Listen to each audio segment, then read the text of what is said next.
is, we'll always have issues. I mean, that's for sure. And every state always will. And, when we made our battery plant decision, we went first to Kentucky and Tennessee because Michigan wasn't ready. But I give the governor and her team a ton of credit because they quickly said, okay, what's it going to take for us? I was just going to say, that must have been a tough conversation. Well, not really. Not really, because it wasn't even close. And she was intensely interested in how do we fix this? And how is Michigan in the running for the next go-round and the go-round after that? How do we position Michigan for the future? So what were some of the things that we did not have at that time? One of the things we didn't have was, so what Tennessee and Kentucky did have, which was really interesting. I'll just talk about Tennessee, but Kentucky was the same way. Tennessee had a bunch of parcels already prepared for any size business that would walk in there. So, for instance, if you were a 10-person business and you wanted to relocate, they could show you, a number of sites ready to go.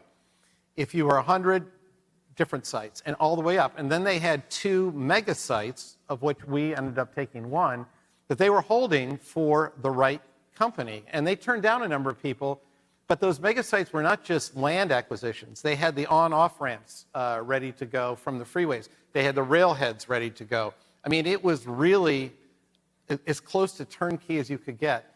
Well, we hadn't had that kind of forethought in Michigan to start banking those kind of opportunities. And so, so that's one of the things I said to the governor is, you don't have any place for us to go. I mean, even if we wanted to come here, there was no place to go that had, and the permitting process.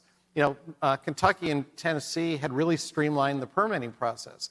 Well, she moved heaven and earth to do that for us as well. So I give Quentin Mess-er and Governor Witmer a ton of credit for reacting very quickly when they realized that Michigan needed to get its act together, and they did. In talking about that placement in Marshall, especially now that you're going through this process, and Michigan Central, I know that Josh is going to be coming up right after us just to speak about that so people can get a better idea of the campus. But the importance of being in an area and having the residents of the area understand what is actually going to be happening there, how important is that to you, and what steps do you need to take as a company to make sure that people are on board? Well, look, I mean, one of our core values as a company is we take care of the communities in which we operate, and we've always done that. And that's true of wherever we have plants. It's true of Dearborn, Michigan. It'll be certainly true in Detroit when we're fully operational there. We don't just build something or occupy a building and then call it a day. We engage in the community and really try and make people's lives better. I mean, one of the things I've always believed is a company shouldn't exist unless it's making people's lives better. And you have to always ask yourself that question, are we doing that? And if not, we need to change something. So I think that, wherever we build, whether it's in Tennessee or Kentucky or Marshall, Michigan, the residents hopefully will understand that we are there to not just build batteries or vehicles, but to build communities and build, opportunity for people. And we're there for the long run, and we're going to be there through our philanthropic arm. We'll be there through our community engagement.